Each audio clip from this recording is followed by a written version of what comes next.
So breaking news, court rules against Uber in major win for California workers. We know very well what Uber, Lyft, DoorDash and others did in California with Prop 22, right? Me personally, I don't want to see the drivers become employees.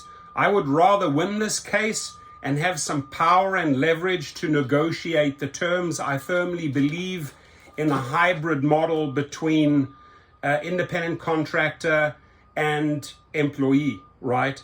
Independent contract, everything an IC can do with some built-in benefits.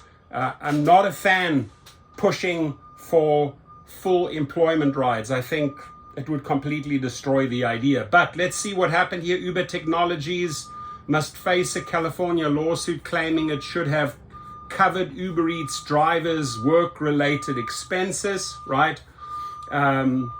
I'm pretty damn sure they'll appeal that. If they lose on the appeal, they owe a lot of money and all the law firms will pounce one more time.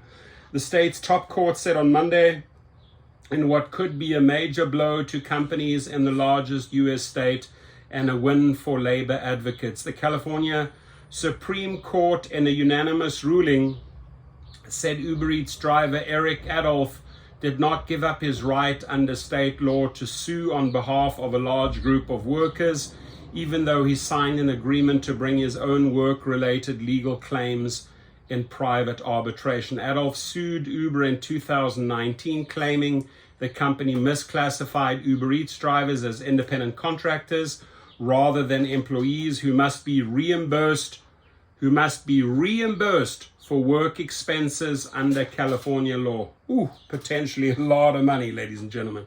A unique California law called the Private Attorney General Act, or PAGA, allows workers to sue for employment law violations on behalf of the state and keep 1/4 of any money they win. The rest goes to the state. Oh, wow. So California really takes your money. That's sad. To a state fund. The California Supreme Court said nothing in that law bars workers from pursuing claims on their own behalf in arbitration while separately litigating large-scale claims in court. The decision likely undermines the significance of a 2022 U.S. Supreme Court ruling involving Viking River cruises that said companies could force individual PAG claims into arbitration and could mean that California employees will face more large-scale lawsuits. Thean Evangelos, a lawyer for Uber, said in a statement that Monday's ruling conflicts with the Viking River decision and violates a federal law that requires enforcing valid arbitration agreements.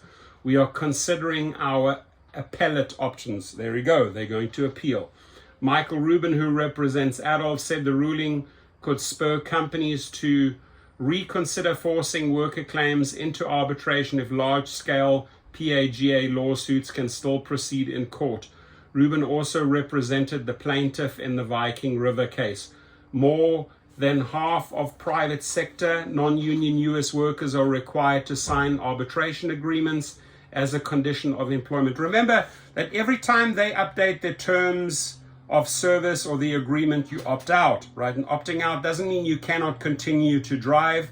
You accept and then you have 30 days to opt out. And you have to really do that every single time from day one when you set up the account. If you miss it once, right, they will force you into arbitration. You can't go after the big civil dollar amounts, right? However, this law here, although you forced in arbitration, allows you to participate.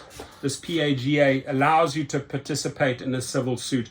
Business groups maintain that arbitration is quicker and more efficient than court. That is true, but the dollar amounts are tiny. That's why these companies love forcing you into arbitration. It's quick, but they control the outcome of the arbitration most of the time, and the settlements are minute, right? Minute. Sometimes hundreds of dollars, nothing. Groups including the U.S. Chamber of Commerce, the country's largest business lobby, filed briefs in Monday's case warning the California Supreme Court that a ruling against Uber could encourage workers to file meritless lawsuits and pressure companies to settle them. Listen, if you have a legitimate lawsuit, you sue, right? That's what we do so well at Gig Rocket all the time. small claims court, filing after filing after filing. Hey, you wrongfully deactivated that driver, you owe them money. And very often you can attach the rider to it, so you can sue both, right? Follow your money. If they owe you thousands, if they owe you hundreds, if they owe you 10,000s, go after your money. Don't just let them take your money. Don't just let them, for example, in my case, take all your referral monies that you owed. No, I sued for hundreds of thousands of dollars, right? I'm not going to let them get the upper hand. Be relentless, my friends. At Gig Rocket, we show you how. And by the way, the link is below. But the court said the concerns should be directed at state legislators who have the power to change the law. Reporting by Daniel Wiesner in Albany, New York. Thank you, sir. And Alison Frankel in New York. Thank you. Editor Alicia Garamfalvi and Josie Cow. To you four, thank you for bringing out this article. We appreciate you. We always appreciate the media, especially if they stand up for drivers. And let's see how this will play out. 100% sure they will appeal. The question is, can drivers win on appeal? If they win on appeal, then it is a massive victory for drivers, and then we can negotiate from a point of power, just as we should have in California with Prop 22, right? So I'm saying stand up for yourself. If they owe you cash, if even you have a question, hey, Rideshare Professor, I was outed, what do I do?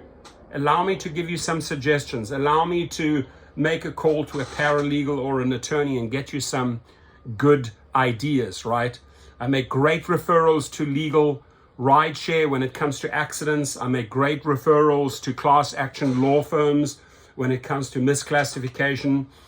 I myself am responsible for $20 million of collections from one law firm from Uber alone, just on drivers that I referred. So I know the game inside out. I know the players. I know 12 different law firms. I know paralegals. If you're stuck and you don't know how to get your money, hit me up. It's always quick, free advice that I can give. Have a good one.